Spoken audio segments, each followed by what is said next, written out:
ವರ್ಷ ಪೂರ್ತಿ ಶಾಲೆಯಲ್ಲಿ ಇಲಾಖೆ ಏನು ಮಾರ್ಗಸೂಚಿ ಕೊಟ್ಟಿದ್ದಾರೆ ಅದೇ ರೀತಿ ನಾವು ಕಾರ್ಯಕ್ರಮಗಳನ್ನು ಮಾಡ್ಕೊಂಡು ಹೋಗ್ತಾ ಇದ್ದೀವಿ. ತಾಯಂದ್ರ ಸಭೆಯನ್ನು ಕೂಡ ಇಲಾಖೆ ಮಾರ್ಗಸೂಚಿಯಲ್ಲಿ ನಮಗೆ ತಿಳಿಸಿದೆ. ತಾಯಂದ್ರ ಸಭೆ ಜೊತೆಗೆ ನಾವು ವಿಶೇಷವಾಗಿ ಮಾತೃವಂದನ ಕಾರ್ಯಕ್ರಮ ಮಾಡಬೇಕು ಅಂತ ಪ್ರತಿ ವರ್ಷ ಕೂಡ ಮಾಡ್ಕೊಂಡು ಬಂದಿದ್ದೀವಿ. ಸರ್ಕಾರಿ ಪ್ರೌಢಶಾಲೆ ಕುರುಡಿಯಲ್ಲಿ ಪ್ರತಿ ವರ್ಷ ಮಾಡ್ಕೊಂಡು ಬರ್ತಾ ಇರೋದ್ರಿಂದ ನನಗೆ ಈ ಒಂದು ಆದರ್ಶ ಶಾಲೆಗೆ ನಿಯೋಜನೆ ಮಾಡಿದ್ದಾರೆ. ಇಲ್ಲಿ ಕೂಡ ಯಾಕೆ ಈ ಒಂದು ಕಾರ್ಯಕ್ರಮ ಮಾಡಬಾರ್ದು ಅಂತ ಹೇಳಿಬಿಟ್ಟು ಅಂದ್ಕೊಂಡು STMC ನಮ್ಮ STMC ನಮ್ಮ ಶಾಲೆಯಲ್ಲಿ ಒಂದಿದೆ. ಆ STMC ಜೊತೆಗೆ ಚರ್ಚೆ ಮಾಡಿದಾಗ ಅವರೆಲ್ಲರೂ ಕೂಡ ಸರ್ ನೀವು ಏನು ಕೆಲಸ ಮಾಡ್ತಿರೋ ಮಾಡಿ, ಒಳ್ಳೊಳ್ಳೆ ಕಾರ್ಯಕ್ರಮಗಳು ಮಾಡಿ, ನಮ್ಮ ಸಪೋರ್ಟು ನಿಮ್ಗೆ ಇರುತ್ತೆ ಅಂತ ಹೇಳಿದ್ರು. ಶಿಕ್ಷಕರ ಜೊತೆಗೆ ಚರ್ಚೆ ಮಾಡಿಬಿಟ್ಟು ಈ ಒಂದು ಮಾತೃವಂದನ ಕಾರ್ಯಕ್ರಮನ ಯಾಕೆ ಮಾಡಬಾರ್ದು ಅಂತೇಳಿ ನಿರ್ಧಾರ ಮಾಡಿದಾಗ ಎಲ್ಲರ ಒಮ್ಮತದಿಂದ ಇವತ್ತು ನಾವು ತಾಯಿಯವರ ಒಂದು ಪಾದಪೂಜೆಯನ್ನು ಮಾಡ್ತಕ್ಕಂಥದ್ದು, ತಾಯಿ ಮಕ್ಕಳಿಗೆ ಸಿಹಿಯನ್ನು ತಿನ್ನಿಸಿ ಆಶೀರ್ವಾದ ಮಾಡ್ತಕ್ಕಂಥ ಕಾರ್ಯಕ್ರಮ ಮೊದಲಿಂದ ಮಾಡ್ಕೊಬರ್ತಿದ್ದೀವಿ. ಇಲ್ಲಿ ಮಾಡಿರಲಿಲ್ಲ, ಇಲ್ಲಿ ಮಾಡೋಣ ಅಂತ ಈ ವರ್ಷ ಮಾಡಿದ್ವಿ ಸರ್. ತುಂಬ ಚೆನ್ನಾಗಿ ಬಂತು. ಇದಕ್ಕೆಲ್ಲ ಕಾರಣ ಏನಪ್ಪ ಅಂದರೆ ಪೋಷಕರು, ನಮ್ಮ ಶಾಲೆ ಶಿಕ್ಷಕರು, ವಿದ್ಯಾರ್ಥಿಗಳು, ಮುಖ್ಯವಾಗಿ STMC ಸರ್. ಯಾವ್ಯಾವ ಶಾಲೆಯಲ್ಲಿ STMC ಅದ್ಭುತವಾಗಿರುತ್ತೋ, ಸಹಕಾರ ಇರುತ್ತೋ ಆ ಶಾಲೆಗಳು ತುಂಬ ಚೆನ್ನಾಗಿರುತ್ತೆ. ನಮ್ಮ ಶಾಲೆ ಕೂಡ ಇವತ್ತು ಒಂದೊಂದೇ ಕಾರ್ಯಕ್ರಮ ಅದ್ಭುತವಾಗಿ ಮಾಡ್ಕೊಂಡು ಬರ್ತಾ ಇದ್ದೀವಿ. ಇನ್ನೂ ಒಳ್ಳೊಳ್ಳೆ ಕಾರ್ಯಕ್ರಮಗಳನ್ನು ಮುಂದೆ ಮಾಡ್ತೀವಿ. ಇನ್ನೂ ಅನೇಕ ಪ್ಲಾನ್ಗಳಿದ್ದಾವೆ ನಮ್ಮ ಶಾಲೆಯಲ್ಲಿ. ಮಾರ್ಚ್ವರೆಗೂ ಎಕ್ಸಾಮ್ ಆಗೋವರೆಗೂ ಅನೇಕ ಕಾರ್ಯಕ್ರಮಗಳು ಹಮ್ಮಿಕೊಂಡಿದ್ದೀವಿ. ಎಕ್ಸಾಮ್ ತೊಂದರೆ ಆಗದೇ ರೀತಿಯಲ್ಲಿ, ರಿಸಲ್ಟ್ ತೊಂದರೆ ಆಗದೇ ರೀತಿಯಲ್ಲಿ ನಾವು ಅನೇಕ ಕಾರ್ಯಕ್ರಮಗಳನ್ನು ಹಮ್ಮಿಕೋಬೇಕು ಅಂದ್ಕೊಂಡಿದ್ದೀವಿ. ಮುಂದಿನ ತಿಂಗಳಲ್ಲಿ ಸಮಯ ನೋಡಿಕೊಂಡು ಸೇವಾದಳ ಒಂದು ಶಾಖೆಯನ್ನು ಕೂಡ ಈ ಒಂದು ಶಾಲೆಯಲ್ಲಿ ತೆರಿಬೇಕು ಅಂತ ನಾನು STMC ಅವ್ರ ಜೊತೆಗೆ ಮಾತಾಡಿದೆ ಸರ್. ಅವರೆಲ್ಲರೂ ಕೂಡ ಸಂಪೂರ್ಣ ಸಹಕಾರವನ್ನು ಕೊಟ್ಟಿದ್ದಾರೆ ಸರ್.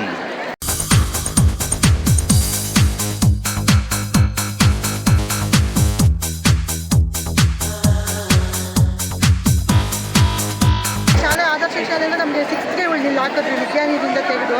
ಸ್ವಲ್ಪ ಊಹಾಪೋಹ ಇತ್ತು, ಆದರೂ ನಾವು ನಂಬಿರಲಿಲ್ಲ. ಯಾಕೆಂದರೆ ನಾವು ಬಂದು ವಿಸಿಟ್ ಮಾಡ್ಕೊಂಡು ಹೋಗ್ತಾ ಇದ್ವಿ. ಇಲ್ಲ, ವಾತಾವರಣನೂ ಚೆನ್ನಾಗಿದೆ, ಟೀಚರ್ಸು ಚೆನ್ನಾಗಿದ್ದಾರೆ, ಇದೇನೋ ನೋಡಬೇಕು ಅಂತಲೇ ಇತ್ತು. ಇವಾಗೆಲ್ಲ ಒಂಥರ ಇದಾಯಿತು.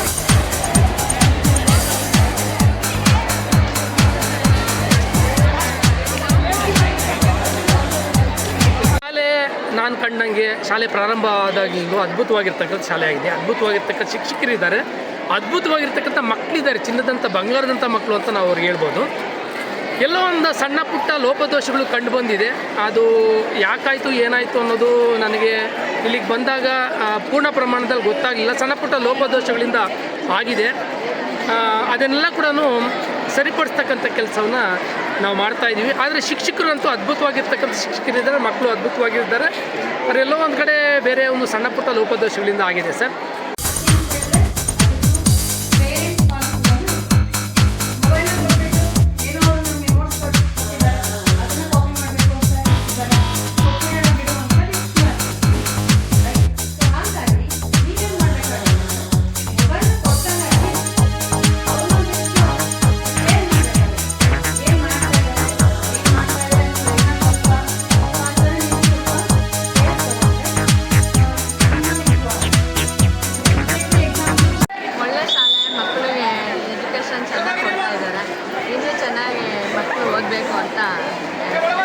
ಯಾವ ಸ್ಕೂಲಲ್ಲೂ ಮಾಡಿಲ್ಲ, ಇದೇ ಫಸ್ಟ್. ಇದೊಂದು ಅದ್ಭುತ ಕಾರ್ಯಕ್ರಮ ಅಂತ ಹೇಳ್ತೀರಾ ನೀವು? ಇದೇ ಥರ ಕಂಟಿನ್ಯೂ ಮಾಡ್ಕೊಂಡು ಹೋದ್ರೆ ಚೆನ್ನಾಗಿರುತ್ತೆ. ಎಲ್ಲ ಪೇರೆಂಟ್ಸು ಇಷ್ಟ ಆಯಿತು ಮಾಡಿದ್ದೀವಿ. ಅಂದರೆ ಇವತ್ತು ನಿಮ್ಗೊಂಥರ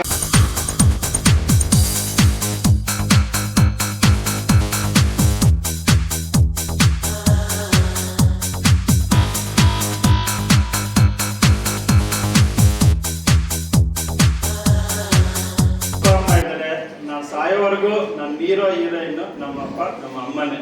ಅದು ಯಾವ ಪುಣ್ಯಾತ್ಮನಿಗೆ ಬರಲಿ ಅವ್ರಿಗಿಂತ ಪ್ಲೇ ಮಾಡೋಕ್ಕೆ ಸಾಧ್ಯನೇ ಇಲ್ಲ. ಈಗ ನೀವು ತಾಯಂದ್ರಲ್ಲಿ ಬಂದಿದ್ದೀರಿ, ನೀವು ತಾಯಂದ್ರು ಕೂಡ ಅಷ್ಟೇ ರೋಲ್ ಪ್ಲೇ ಮಾಡಬೇಕಾಗುತ್ತೆ. ಎಸ್ಪೆಷಲಿ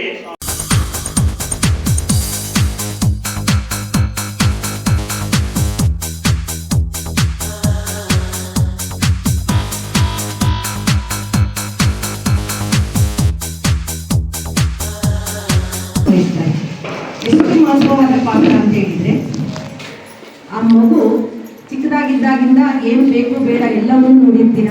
ಆ ಒಂದು ನಿಮ್ಮಲ್ಲಿ ಇರೋದೊಂದೇ ಕನಸು, ನಮ್ಮ ಮಗುವಿನ ಭವಿಷ್ಯ ತುಂಬಾ ಚೆನ್ನಾಗಿರಬೇಕು, ಉಜ್ವಲವಾಗಿರಬೇಕು ಅನ್ನೋದೊಂದೇ ನಮ್ಮ ಒಂದು ಆಸೆ ಆಗಿರುತ್ತೆ. ಸೊ ಆ ಒಂದು ಆಸೆ ಈಡೇರಿಸಬೇಕಂದ್ರೆ ನಿಮ್ಮದೇ ಆದಂಥ ಸುಮಾರು ಕರ್ತವ್ಯಗಳಿರುತ್ತೆ. ಸೊ ಅದರಲ್ಲಿ ನಾವು ಸ್ಯಾಕ್ರಿಫೈಸ್ ಮಾಡಬೇಕು ಆ್ಯಸ್ ಎ ಮದರ್ ಆಗಿ. ಯಾಕಂದರೆ ನಾನು ಸಹ ಒಂದು ಮಗುವಿನ ತಾಯಿ ಆದಾಗ, ಅವಳು SLCಯಲ್ಲಿದ್ದಾಗ ಅದು ಎಂತಹ ಟೈಮ್ ಇತ್ತು ಅಂದರೆ 2020 ಕೋವಿಡ್. SLC ಬರೀಲೇ ಇಲ್ಲ, ಬರೆಯೋದಕ್ಕಿಂತ ಮುಂಚೆನೇ ಕೋವಿಡ್ ಅನೌನ್ಸ್ ಆಯಿತು, ಸ್ಕೂಲ್ಸ್ ಎಲ್ಲ ಕ್ಲೋಸ್ ಆಯಿತು. ಅವಳು ಎಕ್ಸಾಮ್ ಬರೆಯೋದಕ್ಕೆ ಸುಮಾರು ಒಂದು 3.5 ತಿಂಗಳು ಗ್ಯಾಪ್ ಇತ್ತು. ನಮಗೇನು ಭಯ ಅಂದರೆ 3.5 ತಿಂಗಳಲ್ಲಿ ಮರ್ತೋಗ್ಬಿಟ್ರೆ ಅಂತ, ಯಾಕಂದರೆ ಕನ್ಸಿಸ್ಟೆನ್ಸಿ ಮೇಂಟೈನ್ ಮಾಡಬೇಕು. ಸೊ ನಾವು ಅವಳ ಜೊತೆಗೆ ಅವಳು ಓದು ಅಂದರೆ ಆ ಒಂದು ವಾತಾವರಣ ನಿಮ್ಮೆಲ್ಲರೂ ಫೇಸ್ ಮಾಡಿದ್ದಾರೆ. ಆ ಒಂದು ವಾತಾವರಣದಲ್ಲಿ ಕೂರಿಸಿ ಓದೋ ಒಂದು ಕಂಟಿನ್ಯೂಟಿ ಇಟ್ಕೊಳ್ಳೋದು ಭಾಳನೇ ಕಷ್ಟ ಆಗ್ತಾ ಇತ್ತು. ಆದ್ರೂ ನನ್ನದೇ ಅಂದರೆ ನೀವು ಸಹ ಪ್ರತಿಯೊಬ್ಬರು ಸಹ ಮಕ್ಕಳ ಬದುಕಲ್ಲಿ ತಮ್ಮದೇ ಆದಂಥ ಒಂದು ರೋಲನ್ನು ಪ್ಲೇ ಮಾಡ್ತಾ ಹೋಗಬೇಕು. ಸೊ ನಾನು ನನ್ನ ಒಂದೆರಡು ಅನುಭವಗಳನ್ನು ಹೇಳ್ಕೊಳ್ತೀನಿ. ನನ್ನ ಮಗಳಿಗೆ ಇರೋದೇನು ಅಂತ ಹೇಳಿದರೆ, ಅವಳಿಗೆ ಒಬ್ಬಳೇ ಕುತ್ಕೊಂಡು ಓದೋದಿಲ್ಲ, ಮತ್ತು ನಾವು ಅವಳನ್ನು ಒಬ್ಬಳೇ ಕುತ್ಕೊಂಡು ಓದೋದಕ್ಕೂ ಬಿಡೋದಿಲ್ಲ. ಯಾವಾಗಲೂ ಯಾರಾದರೂ ಒಬ್ಬರು ಕೂತಿರ್ತೀವಿ ಜೊತೆಗೆ. ಸೊ ಅವಳ ಜೊತೆ ಕೂತಾಗ ನಾವು ಯಾವುದೇ ಕಾರಣಕ್ಕೂ ಮೊಬೈಲನ್ನು ನೋಡ್ತಾ ಇರಲಿಲ್ಲ. ಯಾಕೆಂದರೆ ಆ ವಯಸ್ಸು ಆಗಿರುತ್ತೆ. ನಾನು ಮೊಬೈಲ್ ನೋಡ್ತಾ ಇದ್ದರೆ, ಇಲ್ಲ ನಾನು ಟಿ ವಿ ನೋಡ್ತಾ ಇದ್ದರೆ, ಏನೋ ಒಂದು ಮಾಡಿದರೆ ಆ ಮಕ್ಳಿಗೂ ಏನೋ ಇದೆ, ಅದರಲ್ಲೇನೋ ಆಕರ್ಷಣೆ, ಅದನ್ನು ನಾನು ನೋಡೋಣ, ಓದೋ ಕಡೆ ಕಾನ್ಸಂಟ್ರೇಷನ್ ಇದೆಲ್ಲ ಅದನ್ನು ನಾನು ನೋಡೋಣ, ನಮ್ಮಮ್ಮ ಏನೋ ನೋಡ್ತಾ ಇದ್ದಾರೆ ಅನ್ನೋ ಒಂದು ಅದರಲ್ಲೇ ಇರ್ತಾರೆ, ಅದೇ ಫೀಲಲ್ಲೇ ಇರ್ತಾರೆ. ಸೊ ನಮ್ಮ ಮಕ್ಕಳು ಓದ್ತಾ ಇದ್ದಾಗ ನಮಗೆ ನಮ್ಮದೇ ಆದ ಕರ್ತವ್ಯಗಳು, ನಮ್ಮದೇ ಆದ ಒತ್ತಡಗಳು ಎಲ್ಲವೂ ಇರುತ್ತೆ. ಆದರೂ ಇದ್ರೂ ಸಹ, ಯಾಕಂದರೆ ನಮ್ಮ ಮಗು ಒಂದೇ ಸಲ SSLC ಬರೆಯೋದು, SSLCಯಲ್ಲಿ ಮಾರ್ಕ್ಸ್ ಏನೇ ಬಂದರೂ ಅದನ್ನ ನೋಡಿ ಖುಷಿ ಪಡೋದು ನಾವು ಅದರಲ್ಲಿ ಒಬ್ಬರಾಗಿರ್ತೀವಲ್ವ. ಸೊ ಆವಾಗ ನೀವು ಯಾವುದೇ ಕಾರಣಕ್ಕೂ ಮೊಬೈಲನ್ನು ಇಟ್ಕೊಂಡು ಮಕ್ಕಳ ಮುಂದೆ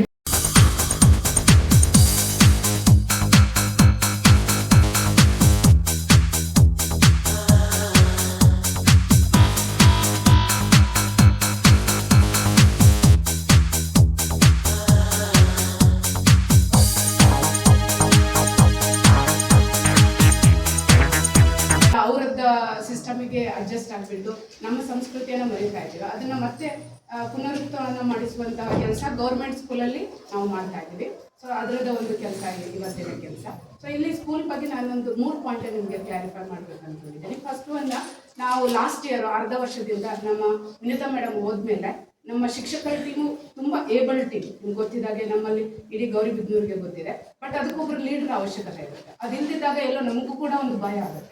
ಆ ಭಯ ಲಾಸ್ಟ್ ಅರ್ಧ ವರ್ಷದಿಂದನೂ ನಾವು ಹೆಂಗೋ ಎಲ್ಲರೂ ಜೊತೆಯಾಗಿ ಮ್ಯಾನೇಜ್ ಮಾಡಿ ಒಳ್ಳೆ ರಿಸಲ್ಟ್ ಕೊಟ್ಟಿದ್ದೀವಿ ಲಾಸ್ಟ್ಗೆ. ಈ ವರ್ಷನೂ ಹಾಗೆ ಮಾಡ್ಕೊತ ಬಂದ್ವಿ. ಆದ್ರೂ ಯಾವುದೇ ಎಷ್ಟೇ ಏಬಲ್ ಟೀಮ್ ಇರಲಿ, ಅದು ಸೋಲ್ಜರ್ ಆಗಿರಲಿ ಅಥವಾ ನಾವಿಕರಾಗಿರಲಿ, ಅದಕ್ಕೊಬ್ರು ಲೀಡರ್ ಅವಶ್ಯಕತೆ. ನನಗೆ ತುಂಬ ಸಂತೋಷ ಅಂದರೆ ಇವತ್ತು ಎಂಡಿಗೆ ನಮಗೊಬ್ರು ಏಬಲ್ ಟೀಮ್ ಲೀಡರ್ ಬಂದಿದ್ದಾರೆ.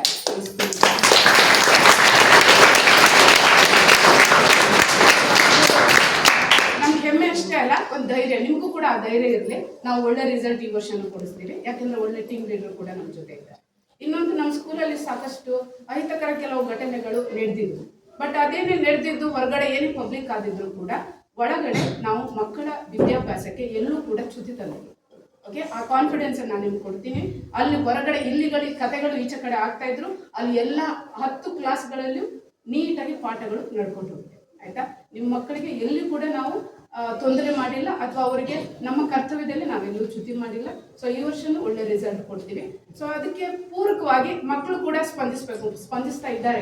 ಇವಾಗ ಸ್ವಲ್ಪ ಅವರು ನಮ್ಮ ಲಾಸ್ಟ್ ಬ್ಯಾಚ್ ಕಂಪೇರ್ ಮಾಡಿದ್ರೆ ಇವರು ಸೀರಿಯಸ್ನೆಸ್ ಸ್ವಲ್ಪ ಕಡಿಮೆ, ಹೆಣ್ಮಕ್ಳಿಲ್ಲ ಗಂಡು ಮಕ್ಕಳಲ್ಲಿ ಸ್ವಲ್ಪ, ಬಟ್ ಅವರು ಎಚ್ಚೆತ್ಕೊಳ್ತಾ ಇದ್ದಾರೆ. ನೀವು ಕೂಡ ಅವರಿಗೆ ಸಪೋರ್ಟ್ ಮಾಡ್ರಿ. ಮನೆಯಲ್ಲಿ ಬರೀ ಬೈಯೋದು ಬೇಡ, ಎರಡೂ ಇರಲಿ, ಕಾಂಬಿನೇಷನ್ ಇರಬೇಕಾದ್ರಲ್ಲಿ. ಸ್ವಲ್ಪ ಗದರಿಸಿರಿ, ಟಿವಿ ಮೊಬೈಲು ಹೊರಗಡೆ ಆಡಾಡೋದು ಸ್ವಲ್ಪ ಪ್ರೀತಿಯಿಂದಾನು ಹೇಳ್ರಿ ಅವರಿಗೆ, ಯಾಕೆಂದ್ರೆ ಅವರಿಗೂ ಟೆನ್ಷನ್ ಇರುತ್ತೆ ಇವಾಗ. ಆಯ್ತಾ, ಎರಡೂ ರೀತಿಯಲ್ಲಿ ಅವರನ್ನ ನಡೆಸ್ಕೊಳ್ರಿ. ಇದು 2ನೇ ಕ್ಲಾರಿಫಿಕೇಶನ್ ನಿಮಗೆ ಮಾಡ್ತಾ ಇರೋದು. ಮತ್ತೆ ಇನ್ನೊಂದು, ನಮ್ಮ ಸ್ಕೂಲ್ ಹೆಸರು ಎಲ್ಲ ಕಡೆ ಇದೆ ಅನ್ನೋದನ್ನ ಅಂಬುಜಾ ಮೇಡಮ್ ಹೇಳಿದ್ರು. ನನಗೆ ತುಂಬಾ ಇನ್ಸಿಡೆಂಟ್ ನೆನಪಿದೆ, ಆದರೆ ಈ ವರ್ಷ ನಾನು ಕೇಳಿರೋ 2 ಇನ್ಸಿಡೆಂಟ್ ಹೇಳ್ತೀನಿ. ನಮ್ಮ ಕರೆಕಲಹಳ್ಳಿಯಲ್ಲಿ ಒಂದು ಅಂಗಡಿಯವರ ಮಗಳು ನಿತ್ಯ ಅಂತ, ಅವಳು ಮೆಡಿಕಲ್ ಸೀಟ್ ತಗೊಂಡ್ಳು. ಅವಳು ಡೆಂಟಲ್ ಓದ್ತಾ ಇದ್ದಾಳೆ. ಅವಳು ಕಾಲೇಜಿಗೆ ಕಂಟಿನ್ಯೂಸ್ ಆಗಿ 2ನೇ ವರ್ಷ ಶಿ ಇಸ್ ದ ಟಾಪ್. ಹಾಗೆ ಇನ್ನೊಬ್ಳು ಕೂಡ ಇಂಜಿನಿಯರಿಂಗ್ ಮಾಡಿ ಅಲ್ಲಿ ಹೋಗಿ MBBS ನೀಟ್ ಎಕ್ಸಾಮ್ ಬಂತು. ಫಸ್ಟ್ ಅಟೆಂಪ್ಟ್ ಅಲ್ಲಿ ವಿದೌಟ್ ಎನಿ ಟ್ಯೂಷನ್, ಎಲ್ಲೂ ಟ್ಯೂಷನ್ ತಗೊಳ್ತಾನೆ ಸೆಲೆಕ್ಟ್ ಆಗಿ ಅಲ್ಲೇ ಪಕ್ಕದಲ್ಲಿ ಇನ್ನೊಂದು ಕಾಲೇಜಲ್ಲಿ ಇದ್ದಾರೆ, ನಾರ್ತ್ ಕರ್ನಾಟಕ. ಅದೆರಡು ಕಾಲೇಜಲ್ಲಿ ಎಲ್ಲರೂ ಆಶ್ಚರ್ಯ ಪಡ್ತೇವೆ, ಒಂದು ಗೌರ್ಮೆಂಟ್ ಸ್ಕೂಲಲ್ಲಿ ಓದಿರುವಂಥ ಮಗು ಇಷ್ಟು ಚೆನ್ನಾಗಿ ಹೋಗ್ತಾ ಇದೆಯಲ್ಲ ಅಂತ ಆಶ್ಚರ್ಯ ಪಡ್ತಾರೆ. ಹಾಗೆ ನಾವು ಇನ್ನೊಬ್ರು ಪೇರೆಂಟು ಅವ್ರ ಮಗಳನ್ನ ಇಂಜಿನಿಯರಿಂಗ್ ಸೇರಿಸೋಕೆ ಹೋಗಿದ್ದಾರೆ. ಆಯ್ತಾ, ಹೋದಾಗ ಅಲ್ಲಿ ಪ್ರಿನ್ಸಿಪಲ್ ಆದರ್ಶ ವಿದ್ಯಾಲಯ ಗೌರಿಬಿದನೂರಲ್ವಾ, ಈ ಸ್ಕೂಲ್ ಬಗ್ಗೆ ನಾನು ಕೇಳಿದ್ದೀನಿ ಅಂತ ಹೇಳಿದ್ರು. ಸೊ ಅದು ಕೂಡ ನಮ್ಗೆ ಹೆಮ್ಮೆ ವಿಷಯ. ಹಾಗೆ ಅವಳು ಅದು ಹೋದ ವರ್ಷ ಅವ್ರು ಹೇಳಿರೋದು, ಈ ವರ್ಷ ಫಸ್ಟ್ ಇಯರ್ ಎಂಡಿಗೆ ಅವಳು she is doing very well in the college. ಹಾಗೆ ಎಕ್ಸ್ಟ್ರಾ ಆಕ್ಟಿವಿಟಿಯಲ್ಲೂ ಕೂಡ ಅವಳು ಬೇರೆ ಕಡೆ ಕಾಂಪೀಟ್ ಮಾಡಿ ಅವಳು ಪ್ರೈಸ್ಗಳನ್ನು ಕೂಡ ತಗೊಂಡಿದ್ದಾರೆ. ಹಾಗೆ ನಮ್ಮ ಮಕ್ಕಳು ಹೊರಗಡೆ ಒಳ್ಳೆ ಹೆಸರುಗಳನ್ನ ತಗೊಂಡಿದ್ದಾರೆ. ಆಯ್ತಾ, ಸೊ ಇಷ್ಟೇ ನಿಮ್ಗೆ ಹೇಳ್ತಾ ಇರೋದು. ಸ್ವಲ್ಪ ಇಶ್ಯೂಯಿಂದ ಭಯ ಬೇಡ ನಿಮಗೆ, ನಿಮ್ಮ ಮಕ್ಕಳ ಎಜುಕೇಶನ್ ಹೇಗಾಗಿದೆ ಅಂತ ಒಳ್ಳೆ ರೀತಿಯಲ್ಲಿ ನಡೆಸ್ಕೊಂಡು ಬಂದಿದ್ದೀವಿ. ಈ ಸರಿ ಕೂಡ ಒಳ್ಳೆ ರಿಸಲ್ಟ್ ಕೊಡ್ತೀವಿ. ಹಾಗೆ ನಿಮ್ಮ ಸಹಕಾರ ಕೂಡ ಅವಶ್ಯಕತೆ ಇದೆ, ಆಯ್ತಾ? ತಂದೆ ತಾಯಿ ಎರಡು ಕೈ ಸೇರಿದ್ರೆ ಮಾತ್ರ ಚಪ್ಪಾಳೆ. ಶಿಕ್ಷಕರು ಮತ್ತು ಪೋಷಕರು ಎರಡರ ಸಮಾನ ಕಂಟ್ರಿಬ್ಯೂಷನ್ ಇರುತ್ತೆ, ಆಯ್ತಾ? ಅದಕ್ಕೆ ಎಕ್ಸಾಮ್ ಟೈಮಲ್ಲಿ ನೀವು ಕೂಡ ಸ್ವಲ್ಪ ಗಮನ ಕೊಡ್ರಿ. ಹೆಂಗೆ ಮಾಡಬೇಕು ಅಂತ ನಾವು ಆಲ್ರೆಡಿ ಹೇಳಿರ್ತೀವಿ, ಮಕ್ಕಳಿಗೆ ಕೂಡ ನೀವು ಕೂಡ ಮೊದಲಿನ ಸಭೆಯಲ್ಲಿ ಹೇಳಿದ್ದಾರೆ. ಆ ರೀತಿ ನೀವು ಮೊಬೈಲ್ ಟಿವಿ ನೀವು ಕೂಡ ಅವ್ರ ಜೊತೆ ಕೂತ್ಕೊಳ್ಳಿ. ಮೊಬೈಲ್ ಟಿವಿ ಮೇಯ್ನ್ ನಮ್ಮ ಮಕ್ಕಳಿಗೆ ಈಗ ತೊಂದರೆ ಕೊಡ್ತಾ ಇರೋದು. ನೀವು ಕೂಡ ಅದನ್ನು ಸೈಡಿಗೆ ಇಟ್ಬಿಡಿ. ಟಿವಿ ಕನೆಕ್ಷನ್ ತೆಗೆಸಿದ್ರೆ ತುಂಬ ಒಳ್ಳೆಯದು. ಮನೆಯಲ್ಲಿ ಏಜ್ ಆದವರು ಇದ್ದಾರೆ ಹಾಗೆಲ್ಲ ಹೇಳ್ತಾರೆ, ಅವರಿಗೂ ಒಂದು ಕನ್ವಿನ್ಸ್ ಮಾಡಿ, ಇನ್ನೊಂದು 2 ತಿಂಗಳು ಅಂತ ಕನ್ವಿನ್ಸ್ ಮಾಡಿ ನಿಮ್ಮ ಮಕ್ಕಳು ಒಳ್ಳೆ ರಿಸಲ್ಟ್ ತರೋದಕ್ಕೆ ನಿಮ್ಮ ಸಹಕಾರನೂ ಬೇಕು. ನಾವು ಕಂಪ್ಲೀಟ್ 100% ಕೊಡ್ತೀವಿ. ನಮ್ಮ ಜೊತೆ ಸರ್ ಕೂಡ ಇದ್ದಾರೆ. So thank you.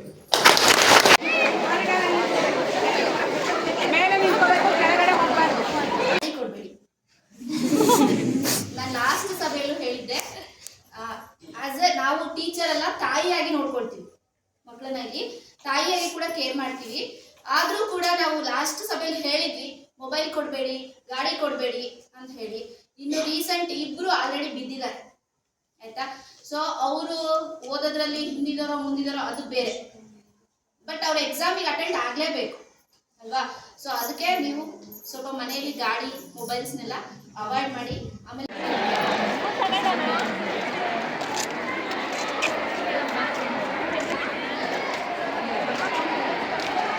ಭಯ ಪಡ್ಕೊಳ್ಳೋ ಅವಶ್ಯಕತೆ ಏನಿಲ್ಲ. ಪ್ರತಿದಿನನೂ ಕೂಡ ಕ್ಲಾಸಲ್ಲಿ ಒಂದು 10 ಮಿನಿಟ್ಸ್ ಎಲ್ಲ ಟೀಚರ್ಸು ಕೂಡ ನಿಮಗೆ ಹೇಗೆ ಓದಬೇಕು ಅಂತ ಹೇಳ್ತಾ ಇದ್ದೀವಿ, ರೈಟ್? ಸೊ ಅದನ್ನು ಫಾಲೋ ಮಾಡಿದ್ರೆ ಸಾಕು. ಅದ್ರ ಜೊತೆಗೆ ಅವರಷ್ಟೇ ಫಾಲೋ ಮಾಡೋದಲ್ಲ, ನೀವೇನು ಪೇರೆಂಟ್ಸ್ ಅಂತ ಇದ್ದೀರಾ ಅವರು ಕೂಡ ಹೇಗೆ ಅಂಬುಜಾ ಮೇಡಮ್ ಹೇಳಿದ್ರು ಸೊ ಅದೇ ಥರ ಫಾಲೋ ಮಾಡಬೇಕಾಗತ್ತೆ. ಮೀನ್ಸ್ ಯಾವುದೇ ಸೋಷಿಯಲ್ ನೆಟ್ವರ್ಕ್, ಈಗ ಮೋಸ್ಟ್ ಆಫ್ ದ ಸ್ಟೂಡೆಂಟ್ಸ್ ಏನಾಗ್ತಾ ಇದ್ದಾರೆ, ಹಾಳಾಗ್ತಾ ಇದ್ದಾರೆ ಅಂತ ನಮ್ಗನ್ಸ್ತಾ ಇದೆ. ಸೊ ಯಾಕೆ ಅಂತ ಹೇಳಿದ್ರೆ ಅದದ್ದು ಪೇರೆಂಟ್ಸ್ ಪಾಲು ಕೂಡ ಇದೆ. ಮೊಬೈಲ್ನ ಕೊಟ್ಬಿಟ್ಟು ಏನೋ ಅವರು ನಮಗೆ ನೋಟ್ಸ್ ಕೊಟ್ಟಿದ್ದಾರೆ ಅದನ್ನು ಕಾಪಿ ಮಾಡಬೇಕು ಅಂತ ಹೇಳ್ತಿದ್ದಾರೆ, ಕೊಟ್ಬಿಡೋಣ ಬಿಡು ಅಂತ ನೀವು ಸುಮ್ಮನೆ ಆಗ್ತೀರ, ರೈಟ್? ಸೊ ಹಾಗಾಗಿ ನೀವೇನು ಮಾಡಬೇಕಾಗತ್ತೆ ಅಂದರೆ ಮೊಬೈಲ್ನ ಕೊಟ್ಟಾಗ ಅಟ್ಲೀಸ್ಟ್ ಅವ್ರನ್ನ ಒಂದಿಷ್ಟು ಕೇರ್ ಮಾಡಬೇಕಾಗತ್ತೆ. ಏನು ಮಾಡ್ತಾ ಇದ್ದಾರೆ ಅದು ಸರಿನಾ ತಪ್ಪಾ? ಸೊ ಆ ಥರ ನೀವು ಸ್ವಲ್ಪ ಕೇರ್ ತಗೊಂಡ್ರೆ ತುಂಬಾ ಇಂಪ್ರೂವ್ ಆಗುತ್ತೆ. So preparatory ಎಕ್ಸಾಮ್ದು